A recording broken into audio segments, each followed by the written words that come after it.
CEO Bear 008. You got to reach them in order to be able to teach them. I'll show you about this first and then we'll talk business. All right, you got to be able to reach them to teach them. You've heard me say in episode 006, 007, your vibe attracts your tribe. What do I mean by that? It's a big bad world out there. There's what, 8 billion people on this planet right now? You don't need 8 billion customers. There's only a handful of products that have 8 billion customers. Air, water, food, shelter, security, maybe. Certainly not intelligence. There are not 8 billion intelligent people on planet Earth. But I digress. So very few things are relative to every single inhabitant of planet Earth. Your business needs to solve problems for a certain subset of the population. Whoever, whatever that might be. And the population segment that you are most equipped to help is, typically speaking, the person that you used to be before you figured out how to do the stuff that you do now. Y'all know I'm into preparedness. I've been into preparedness since Hurricane Katrina. 18 years I've been prepping. So I've made a lot of the mistakes. I've bought a lot of the trash. I've tried a lot of the things that the internet gurus said would absolutely work in an SHTF situation. And it turns out they're full of horse crap. So I started this channel in order to be able to bring my subject matter expertise based upon my established experience in that space. Don't know everything, but I know a thing or two when it comes to preparedness, right? So who do I talk to? I talk to other people who are into preparedness and who are probably not as far along on the journey as I am, because I'm especially equipped to help those people. So as you're segmenting out your business, what do I do? What are the problems that I solve? What are the goods or services that I'm going to offer to the market? Think about, what do you wish you knew back in the day that you know now?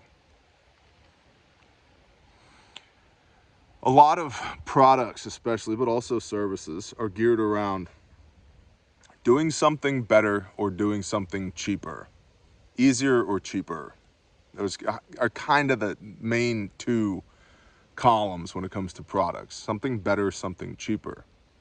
Why did Refuge begin making first aid kits? Because there were no good first aid kits on the market. So we made first aid kits. We still make first aid kits. Who am I trying to help with that?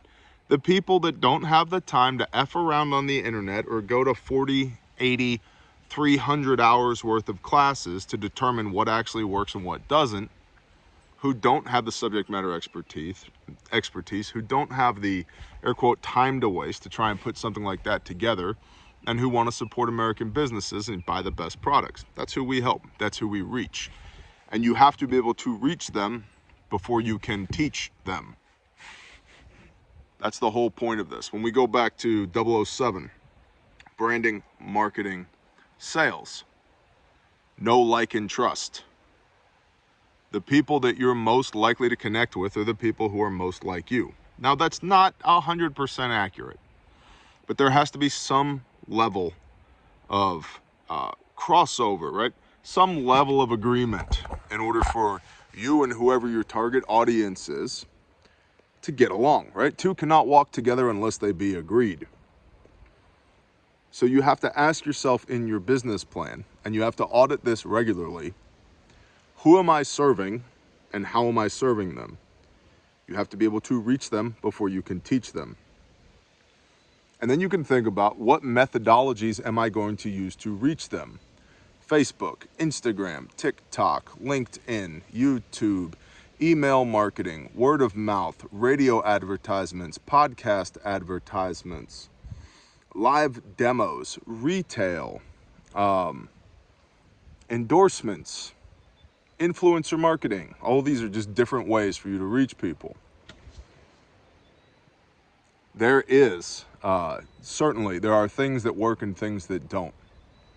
I can tell you that one major player in the firearms market, their direct-to-consumer email marketing accounts for 40% of their annual sales. Their influencer marketing falls more in branding than it does marketing. People don't convert with influencers, and part of that is the mechanisms. Why? Because you can't sell guns on YouTube, right? And so a lot of those influencers are on YouTube. That's not allowable. You can't put links in the description to firearms or ammunition in YouTube. So that influencer marketing technique doesn't work for that particular segment of the market space, right? You can put links to first aid kits on YouTube. So that does work. Influencer marketing does work for that. But then which influencer, right? SEO, search engine optimization. Do you have a website? Is the website optimized? Can I transact easily on your website? How do you reach them before you teach them? And then I keep saying teach. What do I mean by teach? What is the value that you're providing? Do you know Refuge will replace whatever components you use if you save a life with our kit? And also anybody else's kit? I don't care if you buy a competitor's kit and save a life with it. That's awesome. Good job. You saved a life. You need another tourniquet? Got you, bro. You used up some compressed gauze and Quick Clot? Got you, bro. Oh, you used chest seals? Got you. Or whatever. Just let us know. Now, we don't include those lives in lives saved by our kits because they weren't our kits that saved them. But I want good people to have good kits. And so I'm teaching people as much as I can. Carry a freaking first aid kit. Carry a tourniquet. Know how to use it. Don't be an ass, come to class. Be the hero, right? But I can't teach you. I can't bring you into my ethos. I can't share my worldview with you if I haven't already reached you. So I got to reach you, then I got to teach you. So in your business, who's your audience? Who are you trying to help? And how are you going to help them? Not just the mechanisms by which you're going to help them. Email, Instagram, TikTok, whatever, YouTube videos, podcasts. That's just the tool.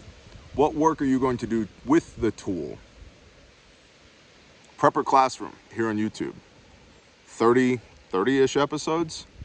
That's literally teaching, right? I'm literally teaching you with the no expectation on the value proposition. I just want you to learn so you don't die.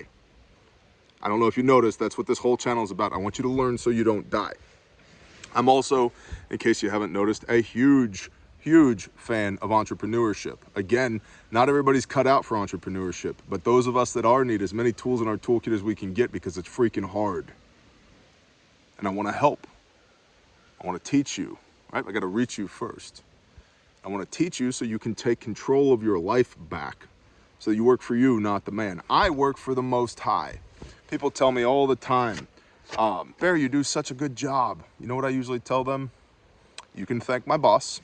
He lives upstairs. And that's not me being facetious, because we all answer to somebody, right? I've just figured out that I answer to him. And so therefore I try and operate my businesses in such a way that put a smile on his face, while teaching as many people as possible, while equipping and empowering as many people as possible, while hiring as many good people as I can, saving literally as many lives as we can, whether that's with first aid kits or with its preparedness stuff or with Bible readings or faith, homesteading and disassociating from this busted up, broken, fragile system. Like, I want to reach people to save their lives. How I do that, I have these different tools in my toolkit, but how I do that can vary. It can be this YouTube platform, it can be Instagram, it can be Patreon, it can be podcast, it can be public speaking events, it can be the websites, it's all these different, those are just tools in the toolkit. But I know before I set out, before I turn this iPhone on and start talking to you, I know what I want to talk to you about. I know that I can reach you, but I got to know what I'm going to teach you when I get there. Once I have your attention, what am I going to teach you? And so you need to think about, with your business plan, what's your market segmentation? Who are you trying to reach? How are you going to reach them? What methods are available to you? And I would suggest start with one and master one, and then start another. And when I say master, I don't mean take 10 years, but get it down to where you don't have to think about it anymore, where you have the automaticity, you can do it without thinking about it. and then start another and another and another. You'll remember in 006, I believe it was, we talked about patience, and this takes a long time. There's never a perfect time to start, but I can tell you it's better to start today than to start tomorrow. Right? When's the perfect time to plant a tree? 20 years ago. Second best time? Right now. Right? So don't get caught up in paralysis by analysis where, you know, it's not perfect, so I'm not ready to move on. B+. This channel's not perfect. The production quality shit. I know that. But I've done the cost-benefit analysis. If I could pour money and time into making the production quality better, or I could use the time and the money that I have to be able to reach you this way. Best content, worst production value. Wear that like a badge of honor. All over it. So how are you going to reach people? What mechanisms are available to you to reach people? Master one, or get good at one, and then move on to the next, and then the next, and then the next, so you don't get overwhelmed. And then, before you speak, what are you going to teach people? How can you help? Do you have a curriculum established, or at least an outline of what you're going to bring to the table? And also, by the way, when you do this, you establish subject matter expertise, which goes back to trust. Remember 007, Know, Like, and Trust? Not James Bond, episode 007, CEO Bear. Branding, marketing, sales.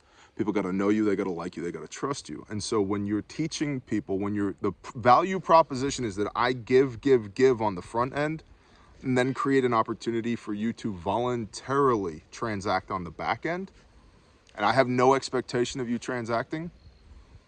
I'm creating rapport with you. You know me, you like me, you trust me. Now you're willing to consider doing business with me. And then, if I knock it out of the freaking park when you do business with me, I have the best products, the best customer service, the best guarantee, right? The best ethos as a company, I've now made you a customer for life. And you will tell everybody else, if you need a first aid kit, go get one from Refuge Medical. If you need to know prepper stuff, go watch the Prepper Classroom. And while I'm making a lifetime customer out of certain people, I'm also 100% alienating certain other people. And I don't lose sleep over the people that I alienate by being myself, by bringing my ethos to the table, by explaining my subject matter expertise. I'm not worried about the people that don't love me. I'm cool with that. There's way more people that don't love me than people that do. That's okay. I have more than enough people that love me in order to be able to do this, to pour into you. And so will you. But you got to know who it is that you're talking to. And again, you are best equipped to teach and help the person that you used to be. So think about that. Think about all the lessons that you've learned in between who you were and who you are now. Put that into a curriculum or an outline and start bringing that to the table. And then that creates the established experience for people to know you, like you, and trust you. You got to reach them before you can teach them. The value proposition should be upfront. I'm giving. And then if you choose to interact, great. If you choose to transact, great. If you don't, great. There's 8 billion people on the face of this earth. There's 187,000 people who watch this channel. That's insane. 187,000 people. I know people, some of them personally, that have reaches of millions of people. That's insane. You don't even need 100,000 people. 1,000, 10,000 followers. Man, that's an audience. That's an audience. And it's not an audience for you to monetize. It's an audience for you to help. If you bring enough value on the front end, you'll get everything you want and more on the back end. If you can apply patience, if you can apply stewardship to it, if you genuinely want to help people, you will be richly blessed. If you're looking to build an audience simply to monetize it, it's just a matter of time before the scales fall off of your audience members' eyes and they go, oh, look at this guy. I don't know. I think we can all think of a channel or two who has done that. So, got to reach them in order to teach them. Who are you teaching? How are you bringing the information to them? And what are you teaching? And then, and it could be, well, yeah, I don't have an online presence. I'm a plumber. Okay, first of all, make the best damn plumbing content on the internet. Go for it.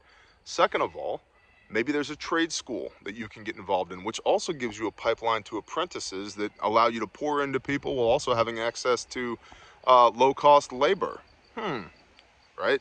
Think strategically, not tactically. Well, I'm a hair salon.